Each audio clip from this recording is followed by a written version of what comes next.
Hi everyone, welcome to the Path to Reason.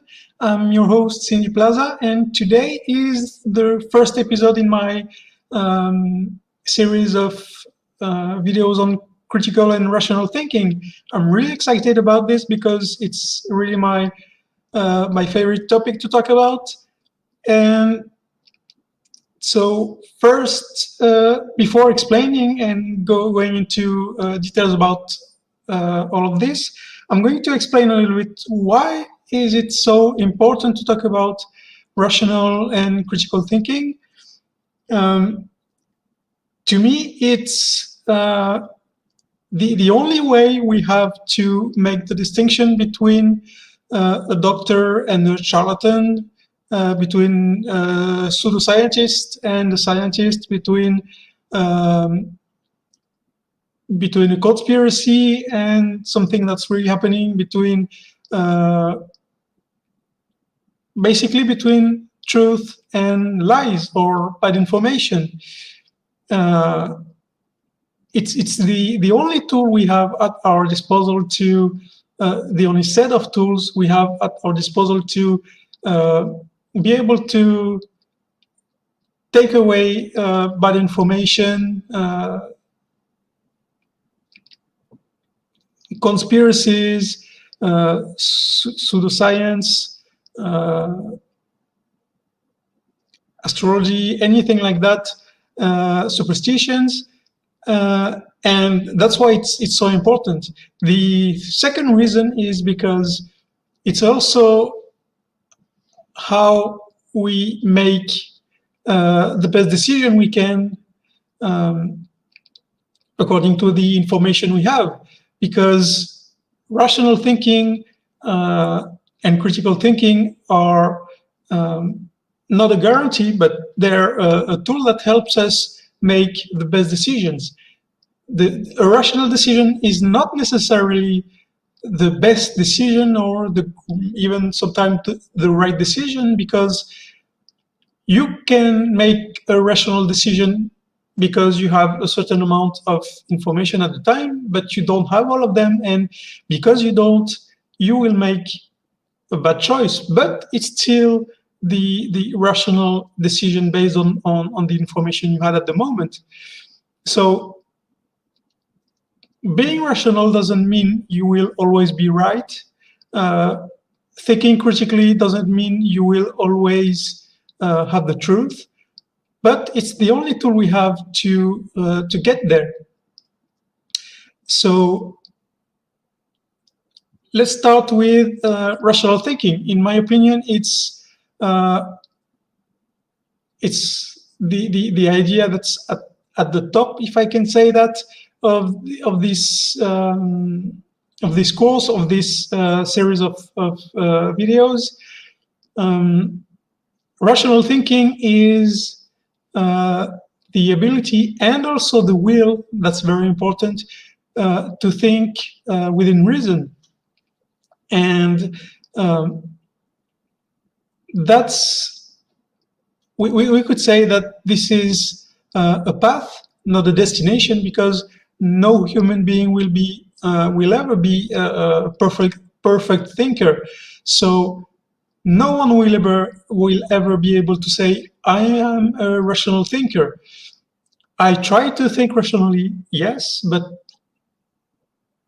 yeah, it's the path, not the destination. And what's important here is to use the best tools we have, as I said earlier, to think in the best way possible. It doesn't say what you are supposed to think, but it says how, and using what tools and everything like that. So to me, rational thinking encompasses two very different things. First of all, it's knowledge. You cannot think properly if you don't have a basic set of knowledge. And the better the knowledge, the better your thinking will be.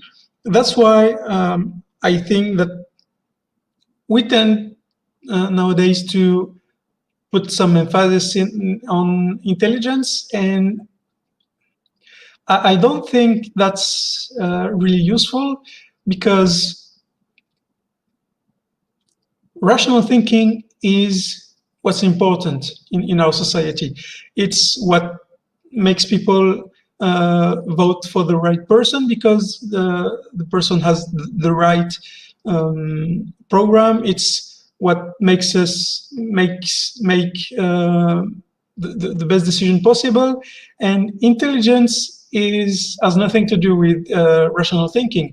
Rational thinking can be learned, and that's why I do these videos, because I know, I'm positive that critical thinking and rational thinking can be learned, and it doesn't require what we think is great intelligence. Sometimes I hear people saying that critical thinking, rational thinking is only for smart people, or it's an intellectual thing, but it's not. It's really not. In fact, I think it should be taught in schools as soon as primary school, maybe even sooner than that. So, yeah, rational thinking is what's most important in our society. Intelligence. I heard some days ago a French philosopher, say that everyone is intelligent. I don't agree with that. I don't think intelligence is evenly spread in humanity, but it doesn't matter, because what drives us, what makes us interact with other people, is rational thinking. So that's why I'm working on spreading the information about critical and rational thinking, because I think it's very important for us as a species. In fact, many people think that the biggest danger of our humanity is climate change or nuclear weapons. I don't think so. I think that whatever happens to us, whether it's a comet heading towards Earth, or nuclear war, or climate change, or anything like that, we will find a way as a species to survive. I don't mean many of us will survive, but our species should be able to survive. But that's only if we make rational decisions to get out of the situation. And we need, if that happens, we will need critical thinker and rational thinkers in charge, because we cannot make decisions based on emotions or superstitions at the time, because that never gets us out of trouble. Pretty much the opposite. So that's why I think rational thinking is so important to learn and to talk about.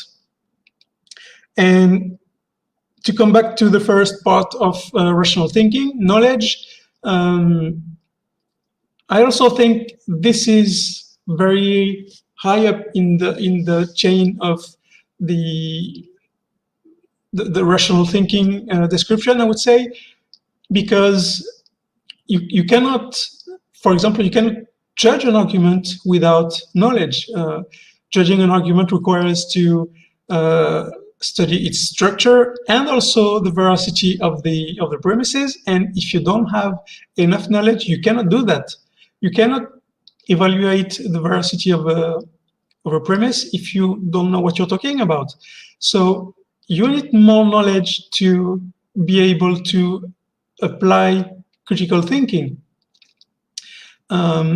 Also, I would say that it's very concrete in our society, because if you look at discriminations, for example, every single discrimination that exists today is caused by a bad information. Every single discrimination has a lie or bad information at its core. For example, white supremacy is based on the assumption that there is something like a white race and it's superior to every other people. Homophobia is based on the idea that homosexuality is a choice, and so on and so on. Every single discrimination is based on bad information. And so to fight discriminations, you not only need to teach people critical thinking, and we'll come to that in a minute, but you also need to have some basic knowledge. You cannot explain how white supremacy is wrong without understanding a minimum about human physiology. You cannot understand that there is no such thing as human races. There's only one. But you cannot also understand that white is somehow the pure race if you don't even understand what pure means, what's the difference between a white person and a black person. If you don't know what melanin is, if you don't know what the impact of melanin is on the body, which is basically nothing, only skin color. So you cannot explain and get rid of discriminations without basic knowledge and critical thinking. So that's why I put knowledge and critical thinking at the same level under the umbrella term as of rational thinking. So now that we talked about knowledge, let's talk about critical thinking. So that's a set of tools and also know-hows. Like I said earlier, you need to have the tools, but also the will to use them in order to be able to think properly. And that we will detail exactly what are those tools and know-hows you need to have in the next video. But what I can say is that critical thinking is again has to be learned. You are not born a critical thinker. You can sometimes be born with a better understanding of logic than other people, but critical thinking has to be learned, and that's the purpose of those videos. So thanks everyone for being here. Thanks Wes, thanks Christian for being here, and we'll meet again in the next videos where I will go more in depth to understand what's critical thinking, because there's a lot to say about this and a lot to learn, and I still have a lot to learn. So thanks again for everyone for being here, and if you like those videos, please like and subscribe.